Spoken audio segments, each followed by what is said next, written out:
Using navigation inside of the Bronco Sport is also a very straightforward process. So all we're going to do is hit the nav button there, and then as you can see, we've got this nice, beautiful display.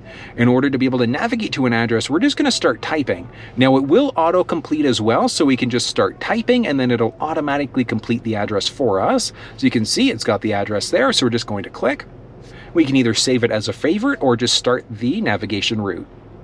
Please proceed to the highlighted route, and then the route guidance will start. Okay, so we've set our route up. Now we can do a couple things. We can either cancel the voice guidance, we can cancel the route completely, very straightforward there, and by going to the menu button, so let's go there for a second, we can change out our screen view, look at traffic lists, navigation settings. So map preferences, we've got the ability to look at 3D city modeling, breadcrumbs. If we had breadcrumbs enabled, and if we're taking a route, what would happen on the nav screen is we'd see a series of little dots based off of a route that we've taken. So really useful if you're going off-roading and you're not 100% sure where you're going. From there, we've got our point of interest icons. That's going to give you the ability to see what gas stations and coffee shops are nearby.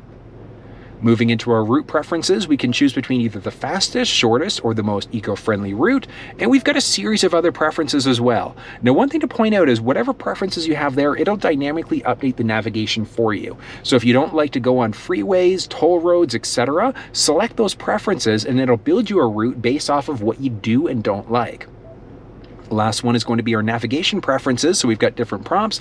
We've got our voice and tones, our voice or just the tone. And that's when you've got an upcoming turn. So voice and tone would say turning in 200 meters with a beep. You can have it just so that it's telling you to turn, or it's just a tone letting you know that you're going to be coming up to an upcoming turn.